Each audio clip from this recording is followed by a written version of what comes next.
Don't drink that. Your brother poisoned it. The words sliced through the evening air outside Café Armani like a knife through silk. Conversations died mid-sentence. Espresso cups paused halfway to lips. Before we start, make sure to hit like and subscribe, and really, I'm curious. Where are you watching from? Drop your country name in the comments. I love seeing how far our stories travel. Every patron on the terrace turned toward the small figure standing 3 feet from Adrian Costa's table, a girl no older than 12, dirt smudged across her hollow cheeks, one trembling hand stretched toward the whiskey glass glinting amber in the fading sunlight. Adrian Costa didn't move. Men who survived 4 decades in Chicago's underworld didn't flinch at accusations hurled by children. But his obsidian eyes fixed on the girl with surgical precision, cataloging every detail: the threadbare blue hoodie hanging off her thin frame, jeans torn at both knees, sneakers bound together with fraying duct tape, and fingernails rimmed with grime.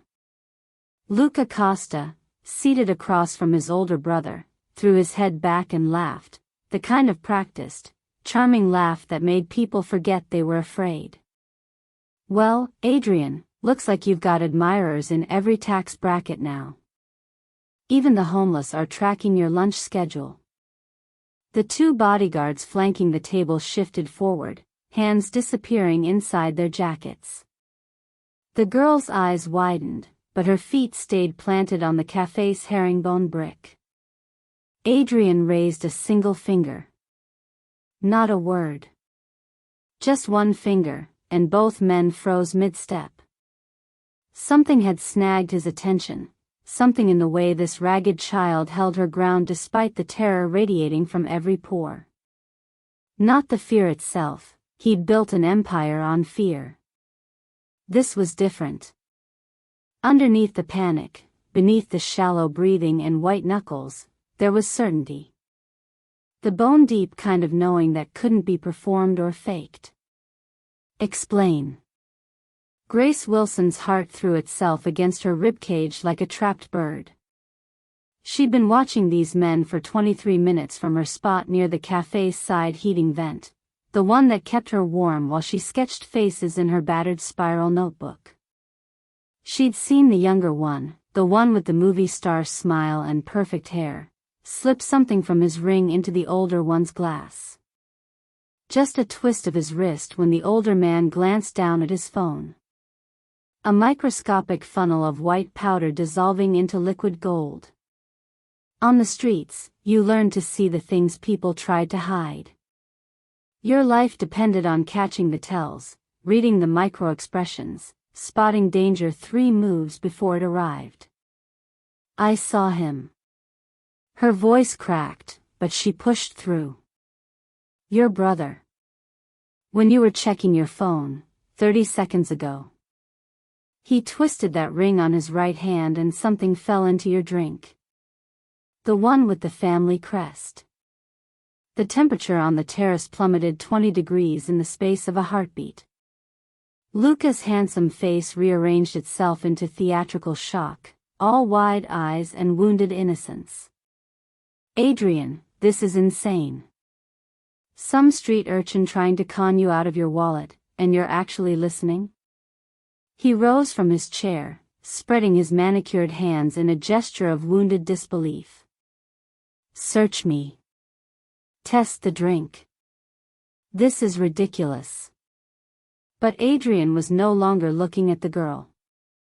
His gaze had locked onto his brother's right hand, specifically, the platinum ring bearing the Costa family crest. The same ring their father had worn for 30 years. The same ring Luca had insisted on claiming the day after the old man's funeral. Empty your pockets. Adrian's voice could have frozen Lake Michigan in July. And remove the ring. You cannot be serious. Now. The single word carried the weight of 4 decades of absolute authority, the kind of power that turned grown men into obedient children. Luca's jaw clenched so hard Grace could see the muscle jumping beneath his skin, but he complied. Wallet. Phone. Keys. And finally, the ring, all of it placed on the white tablecloth with exaggerated care. Adrian lifted the ring, angling it toward the amber light of early evening. He pressed the crest with his thumb. It lifted on a concealed hinge, revealing a hollow compartment no larger than a match head. Empty now, but even in the fading sunlight, Grace could see the fine white residue coating the interior. He wiped it, Grace heard herself say. With his napkin. The one on the right side of his plate. Every eye on the terrace watched as Adrian picked up the cream-colored linen napkin. He didn't need a microscope. The white powder caught in the fabric's weave was visible to anyone who knew where to look. The silence that followed felt like standing on ice that was about to crack. How long? Adrian's voice had gone so quiet that patrons 3 tables away leaned forward to hear. How long have you been planning to kill me, little brother? Grace watched something fracture behind Luca's eyes, the mask of the charming younger sibling splintering to reveal something raw and desperate underneath. But beneath his rage, she saw what no one else seemed to notice, the pain of someone who'd spent a lifetime feeling invisible. She'd seen that look before. In her own reflection. He's not working alone, she whispered. Both brothers turned to stare at her, the confrontation momentarily suspended. Grace's survival instinct screamed at her to run, to disappear into the Chicago streets where she knew every alley, every hiding spot, and every escape route. But her feet refused to move. He keeps looking at someone. Behind you. Every few seconds, like he's waiting for a signal. Adrian's hand moved to his waistband with practiced ease. How many? 2 men. The words tumbled out faster now. One at the corner table pretending to read the Tribune. One by the parking meter in the brown jacket. They've been watching you since before you sat down. Adrian made a gesture so subtle Grace almost missed it, just a slight tilt of his head. His bodyguards moved like choreographed dancers, smooth and silent. Within 30 seconds, both men were face down on the sidewalk, concealed firearms scattered across the pavement. Luca's face drained of color. His backup plan had just evaporated like morning fog. Adrian looked down at the trembling girl who'd just dismantled an assassination plot with nothing but observation and courage. Who was she? How did she see what trained professionals had missed? And why, despite every instinct screaming that a child had no place in his world, did he sense that this ragged stranger had just changed the trajectory of everything he'd built? But what Adrian didn't know yet, what even Grace herself barely understood, was that saving his life was the smallest gift she'd given him. And what she still kept hidden would change not just his fate, but the fate of everyone whose life intersected with his dark empire. The girl who saved Adrian Costa's life had a name, though few people had spoken it in the 2 years since she disappeared into Chicago's shadows. Grace Wilson. And her story didn't begin at Café Armani on that autumn evening. It began 23 months earlier, in a crumbling apartment where the smell of chemical smoke choked the air and the sound of breaking glass taught her that survival meant learning to see the storm before it arrived. 2 hours earlier. Grace Wilson woke to the rumble of delivery trucks on West Kinsey Street, her spine pressed against warm metal. The ventilation alcove behind Café Armani wasn't home, nowhere was home anymore, but it was the closest thing she had. The exhaust vent expelled heat from the kitchen's industrial ovens, keeping the narrow space between buildings just warm enough to survive Chicago's October nights. She sat up slowly, her joints protesting after another night curled into a space meant for pipes, not people. Her backpack served as a pillow, lumpy with everything she owned: 2 changes of clothes, a toothbrush, and 3 spiral notebooks filled with faces, and a Ziploc bag containing $4.73 in coins. Grace counted the money again, even though she'd counted it before sleeping. Still $4.73.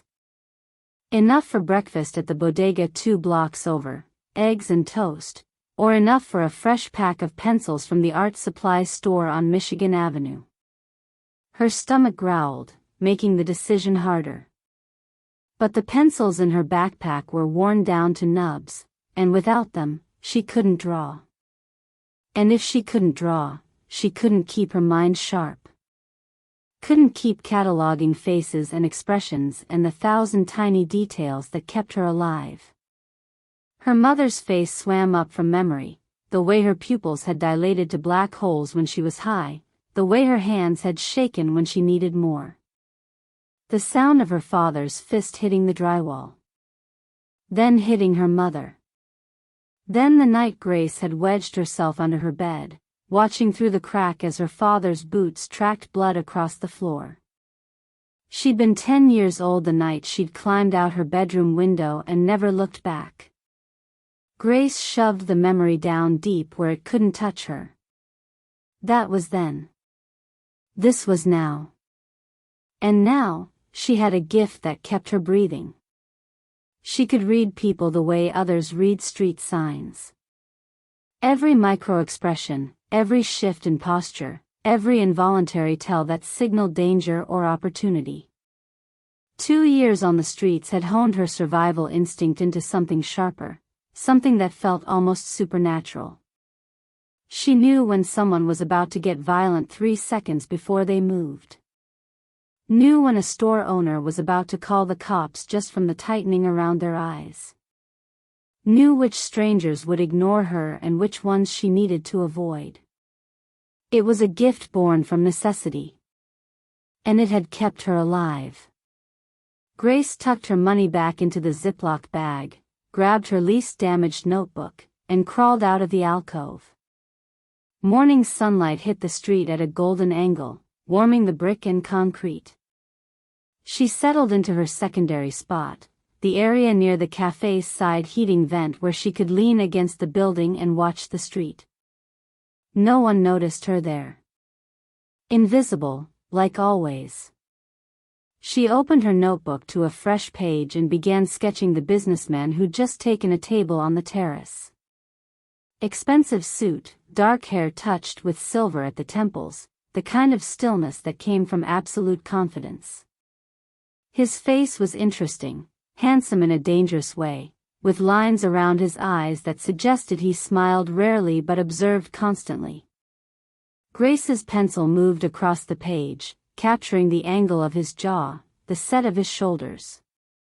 She was so focused on the drawing that she almost missed the police officer walking past on his route.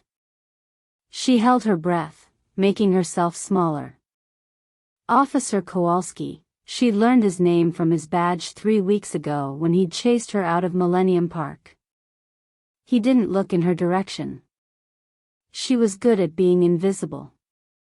When he turned the corner, she exhaled and returned to her sketch. That's when the second man arrived. Younger than the businessman, with movie star looks and a smile that seemed too bright for the morning hour. He approached the table, and the older man stood to embrace him. Brothers, Grace realized immediately. The resemblance was subtle but unmistakable. But something felt wrong. Grace's pencil paused on the page. The younger brother's smile was perfect, too perfect. It stretched his mouth but left his eyes cold. And the way he gripped the older man's shoulder during the embrace held a fraction too much tension, like someone choking back rage. The older brother didn't seem to notice. He gestured for his brother to sit, signaling for the waiter. Grace watched them, her gift humming beneath her skin like a warning bell. Something was about to happen. Something bad. She could feel it in the air the way animals sense storms. Watching people kept you alive, she thought, her eyes tracking every movement at that table. But watching these two men was about to pull her into something no sketch could prepare her for. Adrian's bodyguards held Luca by both arms, their grips professional and unyielding. The café terrace had gone silent, patrons frozen mid-bite, waiters hovering uncertainly near the kitchen entrance. But Adrian barely registered the audience. He was looking at his brother, and for a fraction of a second, he saw Luca at 7 years old, gap-toothed and laughing, chasing Adrian through their father's estate with a water gun. When had that boy disappeared? Their father's study, 3 years ago. The old man dying in his leather chair, refusing a hospital bed to the end. Everything goes to Adrian, he'd rasped, his voice already hollow with death. He's earned it. He understands what this family requires. Luca had stood in the doorway, his face carefully blank, but Adrian had seen the flinch, small as a knife wound, just as deep. After that, the distance between them had widened like a crack in ice. Luca had smiled at family dinners but stopped meeting Adrian's eyes. Attended meetings but contributed less. Drifted further into the periphery of the empire their father had built, until Adrian could barely remember the last real conversation they'd had. Adrian had told himself it was natural. This life demanded loneliness. Respect came easier than trust, and power was a solitary throne. Even his own brother had become a stranger across the table. How long? Adrian's voice cut through the silence like a razor. How long have you been planning to kill me, little brother? The question hung in the autumn air. Luca's perfect composure cracked down the middle, something raw and furious spilling through the gap. You don't understand what it's like, Luca said, the words erupting like they'd been building pressure for years. Living in your shadow. Always second. Always waiting.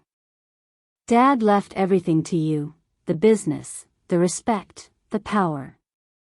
What was I supposed to do? Wait until I'm 60 for whatever scraps you decide to throw me?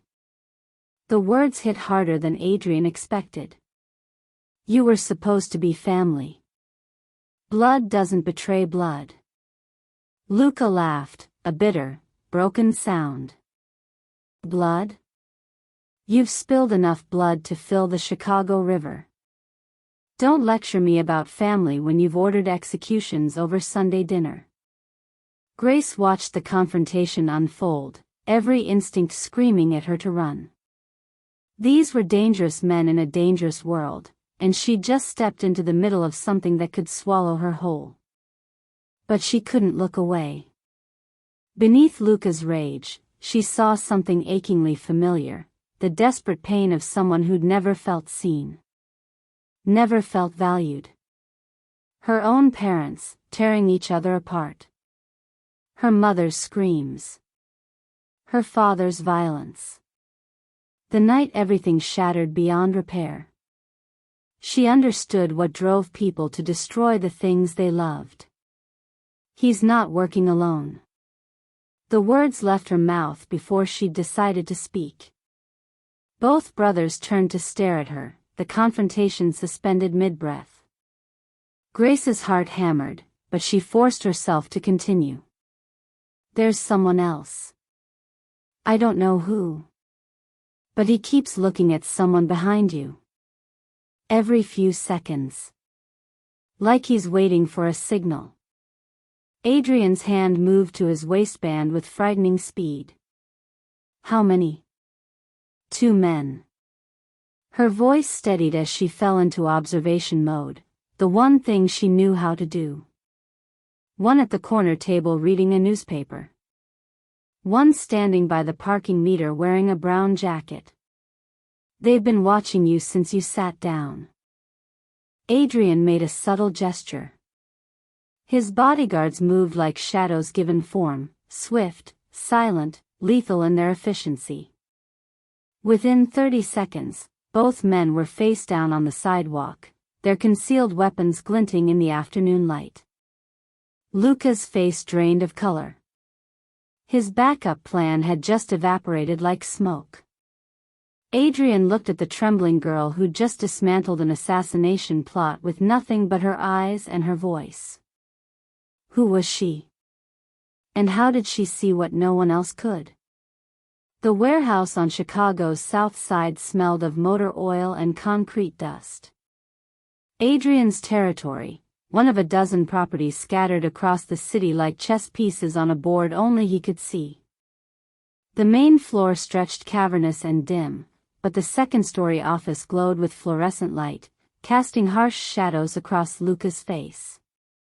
Luca sat zip-tied to a metal chair, his designer suit already rumpled, his perfect hair falling across his forehead. Vincent Rossi, Adrian's top lieutenant, stood by the door with his arms crossed, a man built like a freight train, with the same subtle menace. And in the corner, perched on a filing cabinet with her knees drawn up, sat Grace. She begged to come. Actually begged, her voice cracking with desperation when Adrian's bodyguards had tried to send her away. Please. I need to understand. I need to see. Adrian had studied her for a long moment, then nodded once. Now she sat silent, watching everything with those two old eyes. Start talking, Adrian said, his voice carrying the kind of quiet that preceded storms. Luca's defiance had crumbled during the car ride. Now the truth poured out like poison from a lanced wound.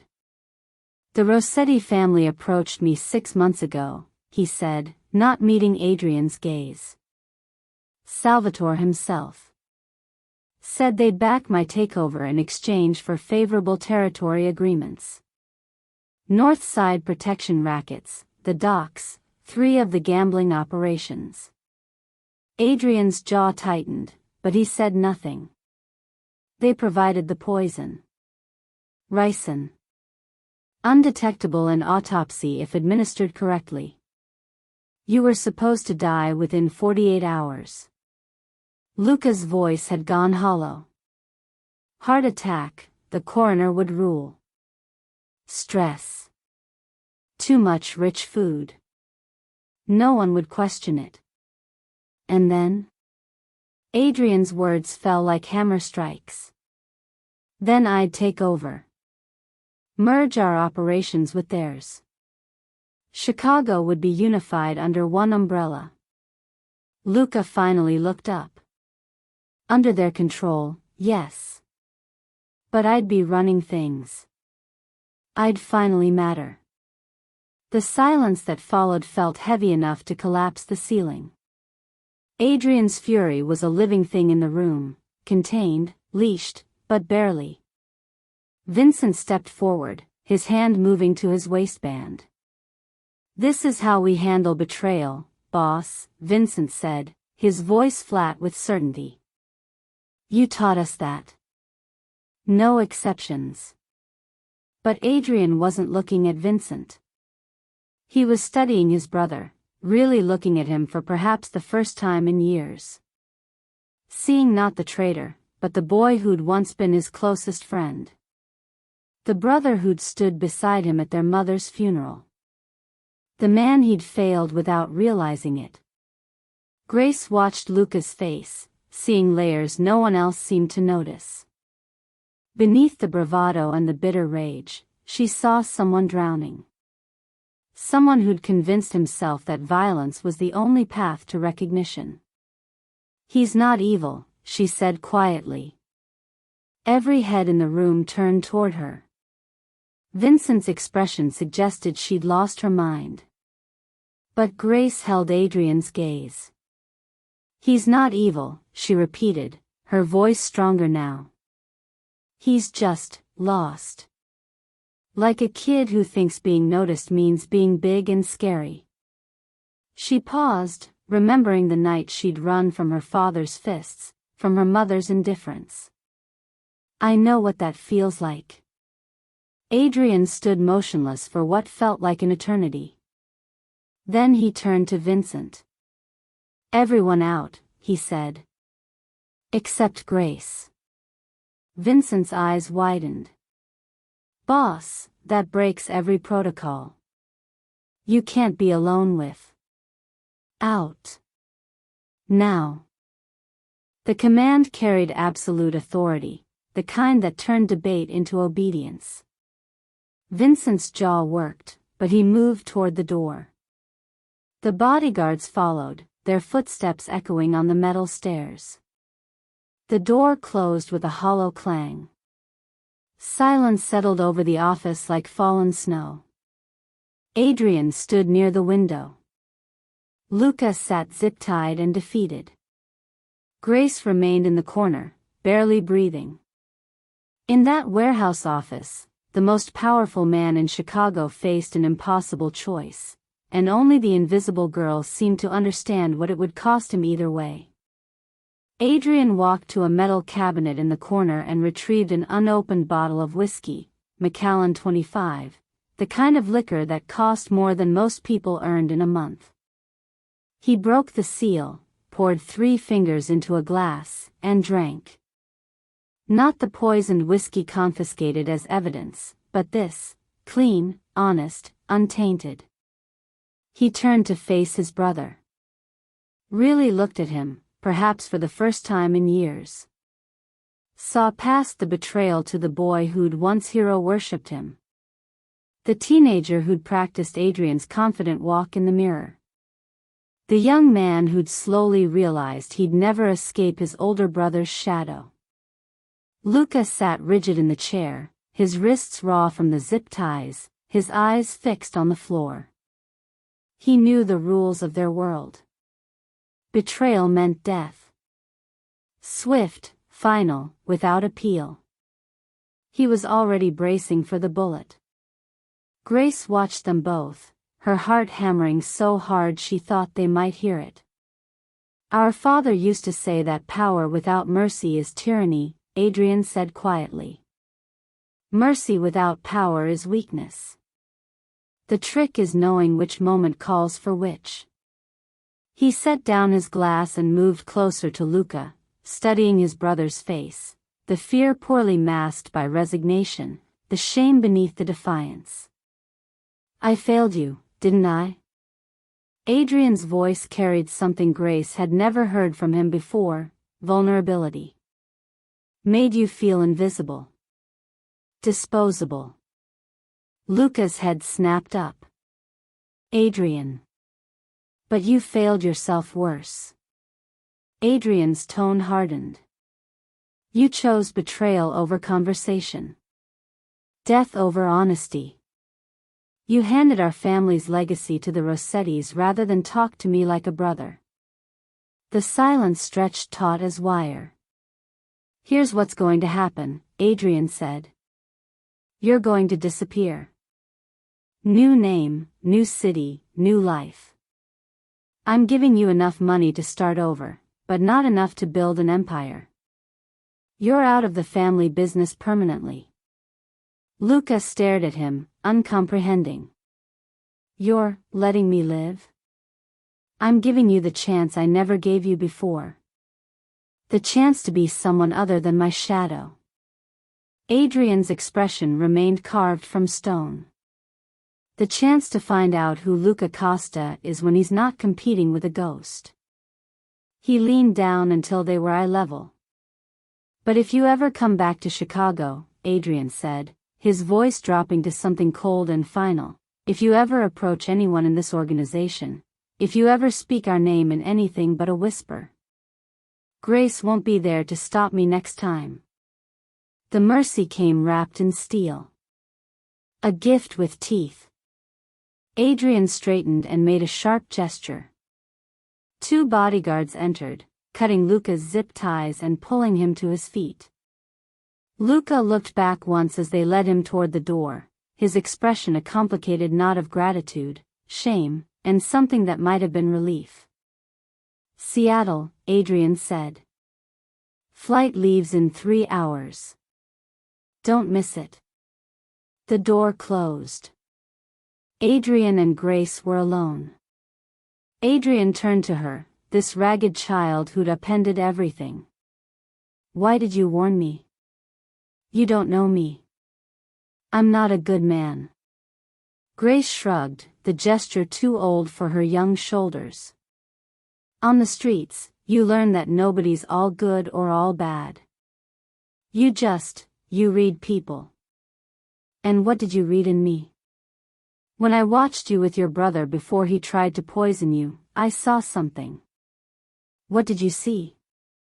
Sadness. Her voice was barely a whisper. You looked at him like someone who missed a friend. Something cracked open inside Adrian's chest, a fissure he'd spent years sealing with power and isolation and the brutal logic of survival. This child, living in alleys and eating from dumpsters, had seen what he'd hidden from himself for years. He had missed his brother. Missed the bond they'd shared before their father's empire had driven a wedge between them. You saved my life, Adrian said roughly. That deserves a reward. Name your price. Grace looked around the warehouse, the industrial space that represented power and violence and control. She looked at Adrian's tailored suit, at the expensive watch on his wrist, at the bottle of whiskey that cost a fortune. Then she looked down at her own worn sneakers, held together with duct tape. I don't want money, she said quietly. I want to not be invisible anymore. I want to matter. Adrian stared at this extraordinary child who'd asked for the one thing money couldn't buy. Who'd wanted dignity, not dollars. Recognition, not reward. He made a decision that would change both their lives. In that moment, Adrian Costa realized that saving his life was the smallest thing Grace Wilson had done for him. Adrian's phone buzzed at 3 a.m., pulling him from shallow sleep. Vincent's voice came through clipped and tense. Intel just came in. The Rossetti family knows their plan failed. Salvatore's demanding a meeting. Neutral territory. Tomorrow at noon. Adrian sat up, his mind already calculating angles and consequences. Luca's exile had solved the immediate threat, but the Rossetti family remained, a larger, more dangerous problem. They'd invested resources in the assassination attempt. They wouldn't simply accept failure and disappear. What do you recommend? Adrian asked, though he already knew the answer. War, Vincent said without hesitation. They tried to kill you, boss. We end this now. Send a message no one forgets. Adrian stood and walked to his window, looking out over Chicago's glittering skyline. All-out mob war would devastate the city, collateral damage measured in bodies and burned buildings. The kind of violence that drew federal attention and destroyed the careful balance he'd spent decades maintaining. Set up the meeting, Adrian said. But prepare for both outcomes. Grace Wilson sat in the safe house Adrian had arranged, a brownstone in Lincoln Park with clean sheets, a stocked refrigerator, and locks on every door. She had food. Clean clothes that actually fit. A bed that didn't smell like exhaust fumes. And she hated it. The walls felt like a cage after 2 years of open sky and infinite escape routes. She'd paced the rooms for hours, her survival instinct screaming that staying trapped in one location made her vulnerable. When Adrian's phone call came through on the landline in the study, she pressed her ear to the door and listened. Rossetti. Meeting. Neutral territory. War. The next morning, when Adrian arrived to check on her, Grace was waiting by the door. I want to come to the meeting. Adrian's expression didn't change, but Vincent, standing behind him, made a sound somewhere between disbelief and alarm. Absolutely not, Vincent said. A child at a mob negotiation? That's insane. Adrian studied Grace, his dark eyes unreadable. She could see the calculation happening behind them, weighing risk against reward, danger against utility. I can read them, Grace said, her voice steady despite her hammering heart. I can tell you if they're lying, if there's another trap. Just like at the cafe. The silence stretched. Then Adrian nodded once. She comes. The restaurant sat in neutral territory, technically Adrian's property, but cleared of civilians and stripped of anything that could be used as a weapon. Salvatore Rossetti arrived precisely at noon with his 2 sons and 4 advisors, all of them wearing expensive suits and expressions of controlled aggression. Adrian sat at the head of the table with Vincent and 3 lieutenants flanking him. And beside him, looking impossibly small in new clothes that still couldn't hide her street-sharpened edges, sat Grace. Salvatore's weathered face twisted with amusement. You bring a child to negotiate? What is this, Adrian? Your daughter? I bring whoever I trust, Adrian said calmly. Salvatore leaned back, spreading his hands in a gesture of false generosity. With your brother gone, perhaps we can reconsider our arrangement. Merge territories, share profits. Avoid the costly war neither of us really wants. His words were smooth, practiced. But Grace watched his eyes, the way they kept flicking toward the kitchen entrance. The way his right hand stayed under the table. The microtension in his shoulders like a runner waiting for a starting gun. She leaned close to Adrian and whispered, he's stalling. Watching the door. Adrian's hand moved in a subtle signal. His guards shifted position, weapons drawn but held low. 5 seconds later, armed men burst through the kitchen entrance, 4 of them, weapons raised. But Adrian's guards were already moving. Within 3 heartbeats, all 4 attackers were disarmed and face down on the floor. Adrian stood slowly, his fury contained but palpable. You came to negotiate with weapons hidden in my own restaurant? Salvatore's confidence evaporated like water on hot pavement. He'd underestimated both the man and the strange girl who'd somehow spotted his backup plan. You have 48 hours to leave Chicago, Adrian said, his voice carrying the weight of absolute authority. Take your operations to Detroit, New York, anywhere but my city. Or this becomes a war you cannot win. Salvatore left without another word, his sons trailing behind him like scolded children. Adrian looked down at Grace. You saw the trap again. She nodded. Some people are easy to read. He wanted you dead more than he wanted your territory. Adrian realized that Grace Wilson wasn't just a child who'd saved his life. She was an asset more valuable than any soldier in his army. But was he saving her, or was she saving him? 2 weeks had passed since the Rossetti family had fled Chicago, their operations dismantled and scattered like ash in the wind. Grace sat cross-legged on the bed in her room at the Lincoln Park safe house, her newest notebook open on her lap. The pencil moved across the page in practice strokes, capturing Adrian's face from memory, the hard line of his jaw softened by the almost imperceptible sadness around his eyes. She'd learned to see past the dangerous exterior to the man beneath, the one who carried loneliness like a second skin. But even as she drew, uncertainty gnawed at her. Was this arrangement temporary? Charity extended until Adrian's conscience was satisfied? She had clean clothes now, a bed, 3 meals a day, more than she'd had in 2 years. But she didn't know if she had a home. The sound of the front door opening pulled her from her thoughts. Adrian's footsteps on the stairs, carrying grocery bags himself instead of sending staff. Grace watched from her doorway as he unpacked fresh fruit, bread, cheese, the kind of food she'd once only seen through store windows. "You don't have to do this yourself," she said quietly.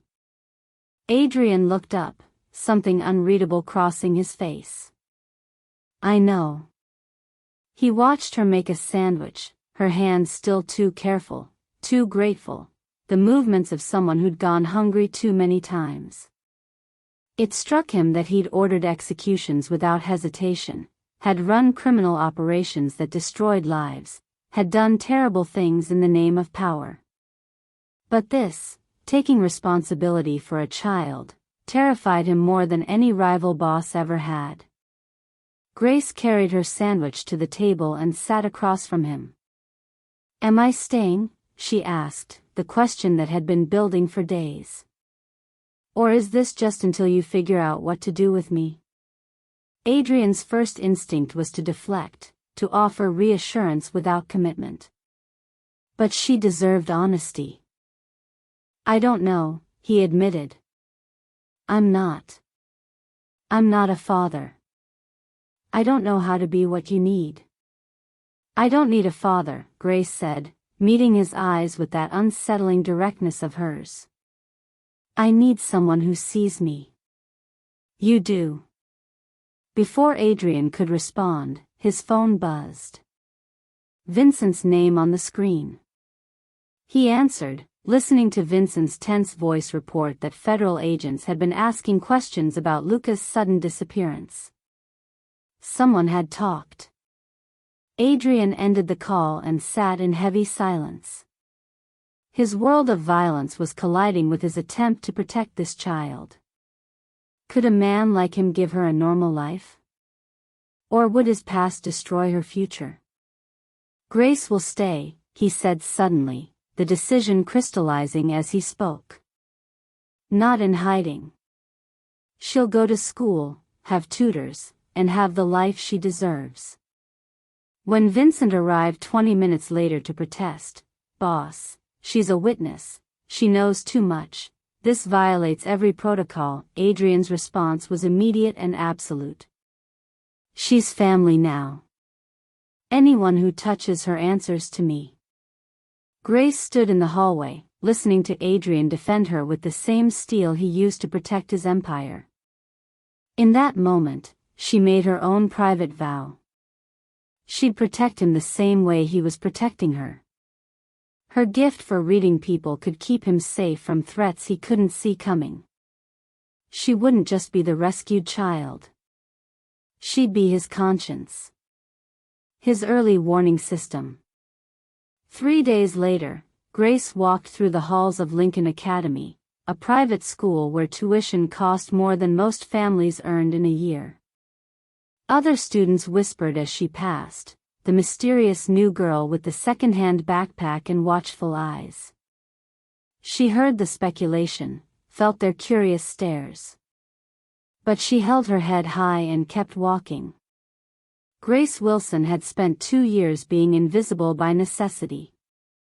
Now she chose to be seen, and the world would have to adjust to what that meant. 3 months had passed since Grace had walked through the doors of Lincoln Academy.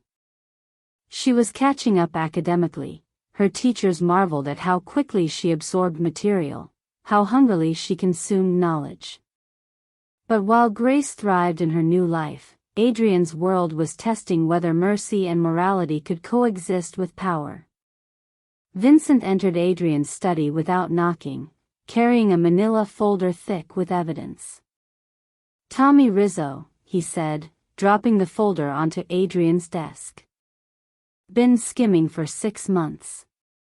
Accounting records, witness testimony, it's all here."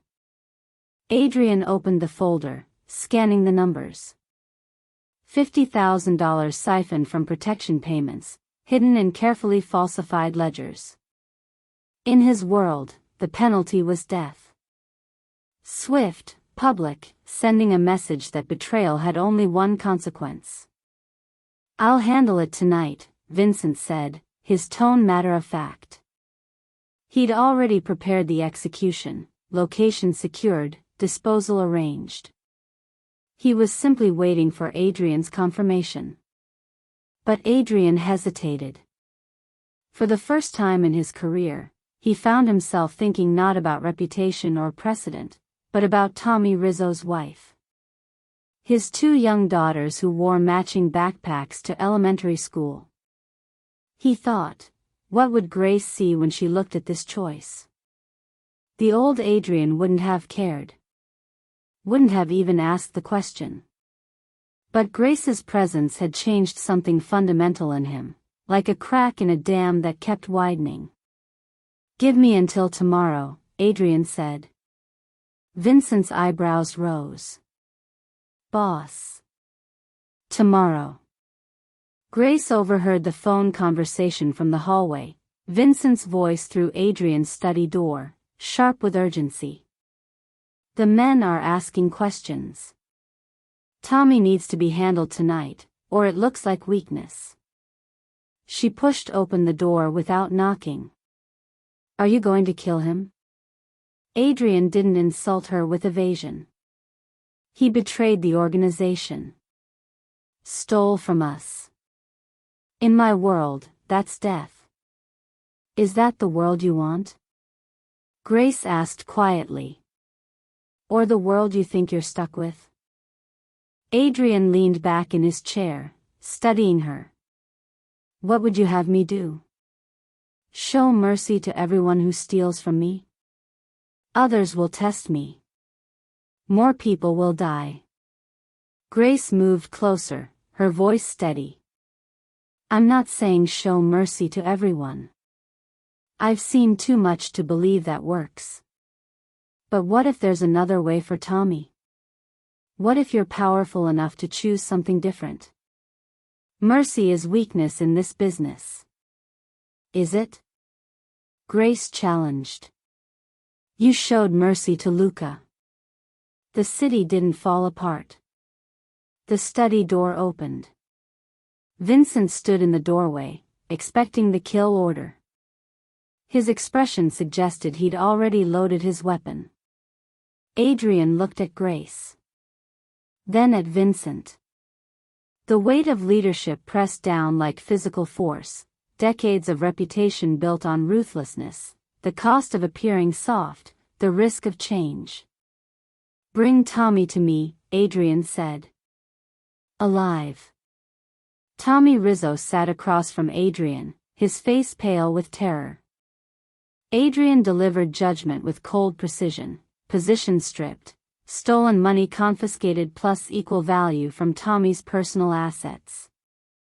But Tommy's family would keep their home. And Tommy would work off his debt doing legitimate labor in Adrian's legal construction business, backbreaking work that would take years to complete. Steal from me and you lose everything you've built, Adrian said. But I'm not in the business of making orphans anymore. Tommy was escorted out, shaking with relief and shame. Vincent remained, his expression skeptical but obedient. Boss, the men are watching. This is different. I know, Adrian acknowledged. But maybe different isn't wrong. Grace said nothing, but Adrian saw the quiet pride in her eyes. That night, Adrian found Grace in the living room, sketching in her notebook by lamplight. He looked over her shoulder and saw his own face rendered in pencil, not the feared mob boss that Chicago knew, but a man caught between 2 worlds, wrestling with conscience. Adrian looked at the sketch and realized Grace wasn't just changing his life. She was changing who he was. And for the first time in 20 years, that didn't terrify him. 6 months had passed since Grace Wilson had stood outside Cafe Armani and uttered 5 words that changed 2 lives forever. Now she sat at the kitchen table of Adrian's Lincoln Park brownstone, chewing on a pencil as she worked through algebra problems. Morning sunlight streamed through the windows, catching the steam rising from Adrian's coffee. The dishwasher hummed. Outside, the city was waking up, traffic building, buses rumbling, the ordinary symphony of Chicago coming alive. Grace's private tutor would arrive in an hour, followed by her art class in the afternoon. Adrian had recognized the talent in her sketches, the way she captured not just faces but souls. She had her own room now, decorated with her drawings pinned to the walls. Her own clothes that fit properly. 3 meals a day. Stability, a concept so foreign it still sometimes felt like a dream she'd wake from. Adrian entered the kitchen, knotting his tie with practiced ease. Midterm today? Yeah. Mrs. Patterson says I'm catching up fast. Grace looked up from her homework, pride and residual disbelief mixing in her expression. Adrian felt something warm expand in his chest, genuine parental pride in her progress. You're smart. You always were. You just needed someone to give you a chance. He poured himself coffee, then glanced at his watch. I have a meeting with the city council this morning. About funding for homeless youth services, shelters, job training, mental health resources. Grace's eyes widened. Really? Really? Adrian's expression remained neutral, but Grace could see the shift in him. Turns out Chicago has a lot of kids like you, smart, capable, invisible. Seems like a waste. He didn't tell her the full truth, that every time he drove through the city now, he saw the invisible people she'd lived among. Saw them not as background scenery but as human beings with stories, with potential, with worth. She'd given him that sight, the same way she'd given him back his life. Adrian? Grace's voice pulled him from his thoughts. I heard from Luca yesterday. Grace's attention sharpened immediately. He's working construction in Seattle. Says it's honest work. Hard, but honest. Adrian's mouth curved slightly, not quite a smile, but close. He thanked me. Can you believe that? Thanked me for kicking him out. Sometimes the best thing you can do for someone is show them they can survive on their own, Grace said quietly. Adrian studied her, this extraordinary child who'd wandered into his life and changed everything. He'd expected to offer her shelter as payment for a debt. A transaction, clean and simple.